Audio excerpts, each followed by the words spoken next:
Hi every one, business ബസ്സിൻ്റെ പുതിയൊരു വീഡിയോയിലേക്ക് എല്ലാവർക്കും സ്വാഗതം.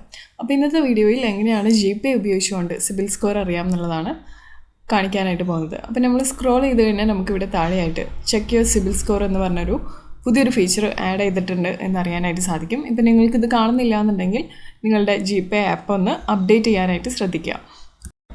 അപ്പോൾ ക്രെഡിറ്റ് സ്കോർ അല്ലെങ്കിൽ സിബിൽ സ്കോർ എന്ന് പറയുന്ന ഒരു 3 ഡിജിറ്റ് നമ്പറാണ്. അത് നമ്മുടെ ക്രെഡിറ്റ് വർത്തിനെസ് റെപ്രസെൻ്റ് ചെയ്യുന്ന ഒരു 3 ഡിജിറ്റ് നമ്പറാണ്.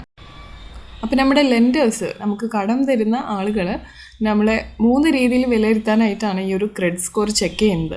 നമുക്ക് കടം തരുന്നതിന് മുമ്പ് ബാങ്കുകളൊക്കെ സ്വാഭാവികമായിട്ടും ഈ ഒരു 3 ഡിജിറ്റ് ആയിട്ടുള്ള സിബിൽ സ്കോർ ചെക്ക് ചെയ്തതിന് ശേഷമാണ് നമുക്ക് ലോണൊക്കെ ഗ്രാൻഡ് ചെയ്യുന്നത്. അപ്പോൾ അവരിത് ചെക്ക് ചെയ്യുന്നത് എന്തിനാണെന്ന് വെച്ച് കഴിഞ്ഞാൽ, ഒന്നല്ലെങ്കിൽ നമുക്കൊരു ഈ നേരത്തെ പറഞ്ഞ പോലെ ഒരു ലോൺ ഗ്രാൻഡ് ചെയ്യാനോ അല്ലെങ്കിൽ ഒരു ക്രെഡിറ്റ് കാർഡ് ഇഷ്യൂ ചെയ്യാനോ ആയിട്ട് നമ്മുടെ സിബിൽ സ്കോർ അല്ലെങ്കിൽ ക്രെഡിറ്റ് സ്കോർ എത്രയാണെന്നുള്ളത് അവർ ചെക്ക് ചെയ്യും. അതുപോലെ തന്നെ അവർക്ക് ഈ ഒരു പെർട്ടിക്കുലർ പേഴ്സണിനെ അവരിത് തിരിച്ചടക്കും, ഈ ഒരു ലോൺ അല്ലെങ്കിൽ ക്രെഡിറ്റ് കാർഡ് ബില്ല് തിരിച്ചടക്കും എന്നുള്ളൊരു വിശ്വാസം അവർക്ക് ഉണ്ടാക്കിയെടുക്കാനായിട്ട് ഈ ഒരു സിബിൽ സ്കോർ അവർ ചെക്ക് ചെയ്യുന്നതാണ്. ബാങ്ക് നിങ്ങളുടെ സിബിൽ സ്കോർ ചെക്ക് ചെയ്യുന്ന മറ്റൊരു റീസൺ എന്ന് പറയുന്നത്, നിങ്ങളൊരു ലോണിനോ അല്ലെങ്കിൽ ക്രെഡിറ്റ് കാർഡിനോ അപേക്ഷിക്കുമ്പോൾ എത്ര ഇൻട്രസ്റ്റ് റേറ്റ് ആണ് ചാർജ് ചെയ്യേണ്ടതെന്ന് അറിയാനായിട്ട് അവർ ഈ ഒരു സിബിൽ സ്കോർ നോക്കാറുണ്ട്. അപ്പോൾ ഒരാൾക്ക് ഈ ഒരു സിബിൽ സ്കോർ എത്രത്തോണ്ട് കൂടുതലാണോ അത്രത്തോണ്ട് ബെറ്റർ ചാൻസസ് ആണ് ആ ഒരാൾക്ക് ലോൺ അല്ലെങ്കിൽ ക്രെഡിറ്റ് കാർഡ് ലഭിക്കാനായിട്ട്. അപ്പോൾ നിങ്ങൾ ബാങ്കിനെ സമീപിച്ച് ഒരു ലോൺ എടുക്കാൻ നോക്കുകയാണെന്നുണ്ടെങ്കിൽ അവർ ഏറ്റവും ആദ്യം ചെക്ക് ചെയ്യുന്ന ഒരു കാര്യമാണ് ഈ ഒരു ക്രെഡിറ്റ് സ്കോർ അല്ലെങ്കിൽ സിബിൽ സ്കോർ എന്ന് പറയുന്നത്. അപ്പോൾ പൊതുവേ ഇത് കണ്ടെത്താനായിട്ട് കുറച്ച് മെനക്കേടാണ്. പക്ഷേ GPay ഉപയോഗിച്ചുകൊണ്ട് നമുക്ക് വളരെ എളുപ്പത്തിൽ ഇനി ഇത് ചെക്ക് ചെയ്യാവുന്നതാണ്.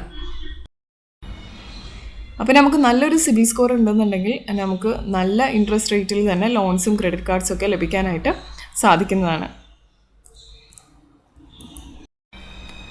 അപ്പോൾ നമുക്കിനി നോക്കാം എങ്ങനെയാണ് GPay ഉപയോഗിച്ചുകൊണ്ട് നിങ്ങളുടെ സിബിൽ സ്കോർ അറിയുന്നത് എന്നുള്ളത്. അപ്പോൾ ഇതിനായിട്ട് ഇവിടെ താഴെ check your CIBIL score four free എന്നുള്ളൊരു ഓപ്ഷൻ ഉണ്ട്, അത് ക്ലിക്ക് ചെയ്ത് കൊടുക്കാം. അപ്പോൾ നമുക്ക് ഇതുപോലൊരു സ്ക്രീൻ കാണാം. A good CIBIL score gets you better interest rates on loans, wonder if you will have A good score എന്ന് പറഞ്ഞിട്ട് നമുക്ക് യെസ് ക്ലിക്ക് ചെയ്യാം. അതിനുശേഷം ലെറ്റ്സ് ചെക്ക് എന്നുള്ള ഓപ്ഷൻ ക്ലിക്ക് ചെയ്ത് കൊടുക്കാം. ഇനി നമുക്ക് നമ്മുടെ ഫസ്റ്റ് നെയിം എൻ്റർ ചെയ്ത് കൊടുക്കാം, അതുപോലെ തന്നെ ലാസ്റ്റ് നെയിമും എൻ്റർ ചെയ്ത് കൊടുക്കാം. അതിനുശേഷം കണ്ടിന്യൂ ഓപ്ഷൻ ക്ലിക്ക് ചെയ്ത് കൊടുക്കാം.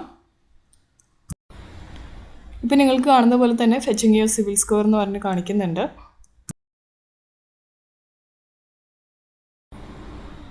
ഇപ്പോൾ നിങ്ങൾക്കിവിടെ നിങ്ങളുടെ സിബിൽ സ്കോർ കാണാനായിട്ട് സാധിക്കുന്നതാണ്. നിങ്ങളുടെ സിബിൽ സ്കോറിനെ ഡിപ്പെൻഡ് ചെയ്തിട്ട് ഒരു ക്വിക്ക് ഓവർവ്യൂ കൂടി അവർ തരുന്നതാണ്. അതായത് താഴെ അവർ പറയുന്നുണ്ട്, you are paying your EMIs your credit card bills on time. അതുകൊണ്ട് തന്നെ ഒരു ആവറേജിലുള്ള ഒരു ഗുഡ് സ്കോറാണ് നമുക്ക് ലഭിച്ചിട്ടുള്ളത്. And you are also careful with new credit application. അതായത് നമ്മൾ തുടരെ ബാങ്കിനെ സമീപിച്ചുകൊണ്ട് ലോൺസിന് അറ്റംപ്റ്റ് ചെയ്തുകൊണ്ടിരിക്കുകയാണെന്നുണ്ടെങ്കിൽ ബാങ്കുകൾ നമ്മുടെ ക്രെഡിറ്റ് സ്കോർ അറിയാനായിട്ട് സിബിലിനെ അപ്രോച്ച് ചെയ്യുന്നതാണ്. അപ്പോൾ ഈ ഒരു അപ്രോച്ച് ചെയ്യുന്ന ഈ ഒരു പരിപാടി ഉണ്ടല്ലോ, ഈ ബാങ്ക്സ് അപ്രോച്ച് ചെയ്യുന്നതിനനുസരിച്ച് നിങ്ങളുടെ സിബിൽ സ്കോർ കുറയുന്നതാണ്. അപ്പോൾ അനാവശ്യമായിട്ട് നമ്മൾ ക്രെഡിറ്റ് കാർഡിലോ അല്ലെങ്കിൽ ലോണുകൾക്കോ അപ്ലിക്കേഷൻ സബ്മിറ്റ് ചെയ്യുന്നത് ഒഴിവാക്കേണ്ടതാണ്. സിബിൽ സ്കോറിനെ അത് സാരമായ രീതിയിൽ തന്നെ ബാധിക്കുന്നതാണ്. കണ്ടിന്യൂ കൊടുത്തു കഴിഞ്ഞാൽ നമുക്ക് ഇതുപോലൊരു ഗെയിം കാണാനായിട്ട് സാധിക്കും. അപ്പോൾ ഇത് സിബിൽ സ്കോറിനെ സംബന്ധിച്ചിട്ടുള്ള ചില ചോദ്യങ്ങൾ ചോദിക്കുന്ന ഒരു ക്വിസാണ്. ഒരു 5 ചോദ്യങ്ങളാണ് ഇത് നിങ്ങളുടെ അടുത്ത് ചോദിക്കുന്നത്. അപ്പോൾ ആദ്യത്തെ ചോദ്യം എന്ന് പറയുന്നത്, നമ്മളുടെ ഒരു ലേറ്റ് പേയ്മെൻറ്റ്സ് ഉണ്ടല്ലോ, അത് ചുരുങ്ങിയത് ഒരു ഏതാനും ചില ലേറ്റ് പേയ്മെൻറ്റ്സ് പോലും നിങ്ങളുടെ സിബിൽ സ്കോറിനെ ബാധിക്കുമോ എന്നുള്ളതാണ് ആദ്യത്തെ ചോദ്യം.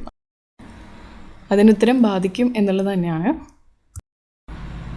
ഇനി അടുത്ത ചോദ്യം എന്ന് പറയുന്നത്, എത്രത്തോണ്ട് ഫ്രീക്വൻ്റ് ആയിട്ടാണ് നിങ്ങളുടെ സിബിൽ സ്കോർ റീകാൽക്കുലേറ്റ് ചെയ്യപ്പെടുന്നത് എന്നുള്ളതാണ്.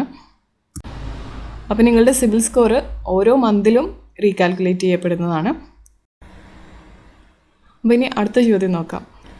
നമ്മുടെ പഴയ ക്രെഡിറ്റ് കാർഡ് അക്കൗണ്ട്സ് ക്ലോസ് ചെയ്യുന്നത് നമ്മുടെ സിബിൽ സ്കോറിനെ കുറയ്ക്കുമോ എന്നുള്ളതാണ് അടുത്ത ചോദ്യം. അതിനുത്തരം അത് കുറയ്ക്കില്ല എന്നുള്ളത് തന്നെയാണ്. ഇനി അടുത്ത ചോദ്യം നോക്കാം. നിങ്ങളുടെ ക്രെഡിറ്റ് കാർഡ് ബില്ലോ അല്ലെങ്കിൽ ലോണിൻ്റെ EMIയോ ഒരു ദിവസമെങ്കിലും നിങ്ങൾ അടക്കാൻ ലേറ്റായി കഴിഞ്ഞാൽ ആ ഒരു ദിവസം പോലും നിങ്ങളുടെ സിബിൽ സ്കോറിനെ ബാധിക്കാനായിട്ടുള്ള ചാൻസസ് ഉണ്ടോ ഇല്ലയോ എന്നുള്ളതാണ് അടുത്ത ചോദ്യം. അതിനുത്തരം യെസ് എന്നുള്ളത് തന്നെയാണ്. ഏകദേശം ഒരു ദിവസത്തെ ഡിലേ പോലും നിങ്ങളുടെ സിബിൽ സ്കോറിനെ ബാധിക്കുന്നതാണ്. അടുത്ത ചോദ്യം എന്ന് പറയുന്നത് നിങ്ങളുടെ സിബിൽ സ്കോറിനെ ബാധിക്കാത്ത കാര്യം ഇതിൽ ഏതാണെന്നുള്ളതാണ്. അപ്പോൾ ടൈമിൽ, അതായത് സമയാസമയങ്ങളിൽ EMI അടക്കുന്നതാണോ അല്ലെങ്കിൽ നിങ്ങളുടെ ഇലക്ട്രിസിറ്റി ബില്ല് സമയാസമയങ്ങളിൽ അടയ്ക്കുന്നതാണോ എന്നുള്ളതാണ്. അപ്പോൾ ഒബ്വിയസ്ലി സമയാസമയങ്ങളിൽ ഇലക്ട്രിസിറ്റി ബില്ല് പേ ചെയ്യുന്നതാണ് ഇതിനകത്ത് സിബിൽ സ്കോറിനെ ബാധിക്കാത്ത കാര്യം എന്ന് പറയുന്നത്.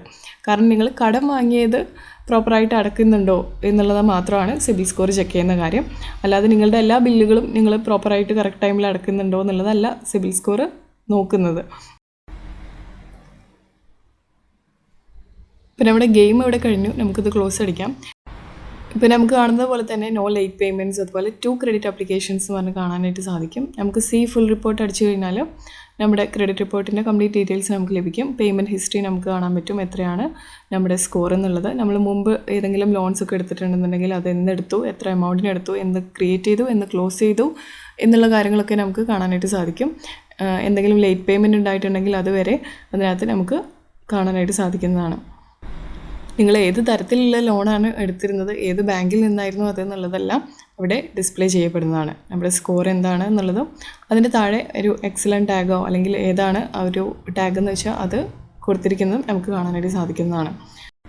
ഇനി ഇവിടെ ക്രെഡിറ്റ് യൂസേജ് എന്ന് പറഞ്ഞൊരു ഓപ്ഷൻ ഉണ്ട്. അത് ക്ലിക്ക് ചെയ്ത് കഴിഞ്ഞാൽ നമുക്ക് നമ്മുടെ നിലവിലുള്ള ക്രെഡിറ്റ് കാർഡ്സിനെ പറ്റിയിട്ടുള്ള ഡീറ്റെയിൽസ് അറിയാനായിട്ട് സാധിക്കും. എപ്പോഴും നിങ്ങളുടെ ക്രെഡിറ്റ് കാർഡ് ലിമിറ്റിൻ്റെ 30% താഴെയായിരിക്കണം നിങ്ങളുടെ ക്രെഡിറ്റ് കാർഡിൻ്റെ ഉപയോഗം നടക്കേണ്ടത്. എങ്കിൽ മാത്രമേ നിങ്ങൾക്ക് നിങ്ങളുടെ ക്രെഡിറ്റ് സ്കോർ ഹൈ ആയിട്ട് തന്നെ മെയിൻറ്റെയിൻ ചെയ്യാനായിട്ട് സാധിക്കുകയുള്ളൂ. ഇനി അടുത്തതായിട്ട് ഇവിടെ ക്രെഡിറ്റ് മിക്സ് എന്ന് പറഞ്ഞൊരു ഓപ്ഷൻ ഉണ്ട്. അത് ക്ലിക്ക് ചെയ്ത് കഴിഞ്ഞാൽ നിങ്ങൾക്ക് നിങ്ങളുടെ ലോൺസും അതുപോലെ തന്നെ ക്രെഡിറ്റ് കാർഡ്സ് എല്ലാം ഒരേ സ്ക്രീനിൽ തന്നെ ഡിസ്പ്ലേ ചെയ്യപ്പെടുന്നതായിട്ട് കാണാനായിട്ട് സാധിക്കും. അപ്പോൾ നിങ്ങൾ സമയാസമയങ്ങളിൽ ലോണൊക്കെ എടുക്കുന്നത് പ്രോപ്പറായിട്ട് അടയ്ക്കുന്ന ഒരു വ്യക്തിയാണെന്നുണ്ടെങ്കിൽ നിങ്ങൾക്ക് എത്രത്തോണ്ട് ഈ ഒരു ക്രെഡിറ്റ് കാർഡ്സും അല്ലെങ്കിൽ ലോൺസും ഉണ്ടോ അത്രത്തോണ്ട് നല്ലതാണെന്നാണ് പറയുന്നത്. അപ്പോൾ തീർച്ചയായിട്ടും നിങ്ങളിത് സമയാസമയങ്ങളിൽ അടയ്ക്കുന്ന ഒരു വ്യക്തിയാണെന്നുണ്ടെങ്കിൽ അത് നിങ്ങളുടെ സിബിൽ സ്കോറിനെ നല്ല രീതിയിൽ തന്നെ മെയിൻറ്റെയിൻ ചെയ്യാനായിട്ട് ഹെൽപ്പ് ചെയ്യും. ഇനി ഇവിടെ അടുത്തതായിട്ടുള്ളൊരു ഓപ്ഷനാണ് ന്യൂ എൻക്വയറീസ് എന്ന് പറഞ്ഞിട്ട്. അവിടെ നിങ്ങൾക്ക് നിങ്ങളുടെ ഏതെങ്കിലും ക്രെഡിറ്റ് കാർഡിനായിട്ടുള്ള അപ്ലിക്കേഷൻസോ അല്ലെങ്കിൽ ലോണിനായിട്ട് നിങ്ങൾ ഏതെങ്കിലും ബാങ്കിനെ സമീപിച്ചിട്ടുണ്ടെന്നുണ്ടെങ്കിൽ ആ ബാങ്കുകൾ നമ്മുടെ സിബിൽ സ്കോർ റിപ്പോർട്ടിനായിട്ട് സിബിലിനെ അപ്രോച്ച് ചെയ്തിട്ടുണ്ടെന്നുണ്ടെങ്കിൽ ആ എൻക്വയറീസ് നിങ്ങൾക്കിവിടെ കാണാനായിട്ട് സാധിക്കുന്നതാണ്. അപ്പോൾ നിങ്ങൾക്കിവിടെ താഴെ കാണാം ഫെഡറൽ ബാങ്ക് എന്ന് പറഞ്ഞിട്ട് 2 ക്രെഡിറ്റ് കാർഡിനായിട്ടുള്ള ഒരു എൻക്വയറീസ് നടത്തിയിട്ടുണ്ടെന്നുള്ളത് നിങ്ങൾക്കിവിടെ കാണാനായിട്ട് സാധിക്കും. അതുപോലെ തന്നെ അത് ഏത് മാസമാണ്, ഏത് ഇയറാണ് എന്നുള്ളതും നമുക്ക് കാണാനായിട്ട് സാധിക്കുന്നതാണ്. അപ്പോൾ ഇവിടെ എൻക്വയറീസും നിങ്ങൾക്ക് താഴെ എക്സലൻറ്റ് എന്ന് പറഞ്ഞ രീതിയിൽ കൊടുത്തതായിട്ട് കാണാനായിട്ട് സാധിക്കും. അതിനർത്ഥം നിങ്ങൾ എത്രത്തോണ്ട് ഈ ഒരു എൻക്വയറീസ് ലിമിറ്റ് ചെയ്യുന്നോ അത്രത്തോണ്ട് നല്ലതാണ്. അപ്പോൾ ഒരു ചുരുങ്ങിയ കാലയളവിൽ തന്നെ നിങ്ങൾ ഒരുപാട് എൻക്വയറീസ് നടത്തിയിട്ടുണ്ടെന്നുണ്ടെങ്കിൽ ബാങ്കുകൾ അതൊരു നല്ല കാര്യമായിട്ടല്ല കൺസിഡർ ചെയ്യുന്നത്. കാരണം നിങ്ങൾ ഒരു റിസ്കി ബോറോവറായിട്ട് അല്ലെങ്കിൽ ഒരു ലോൺ നിങ്ങൾക്ക് നൽകിക്കഴിഞ്ഞാൽ അത് സമയാസമയങ്ങളിൽ അടയ്ക്കാൻ പറ്റാത്ത വിധം നിങ്ങൾ കടബാധിതനാണോ എന്ന് സംശയിക്കാനായിട്ട് സാധ്യതയുണ്ട്. അപ്പോൾ ഇങ്ങനെയാണ് നിങ്ങളുടെ സിബിൽ സ്കോർ GPay ഉപയോഗിച്ചുകൊണ്ട് നിങ്ങൾ ചെക്ക് ചെയ്യുന്നത്.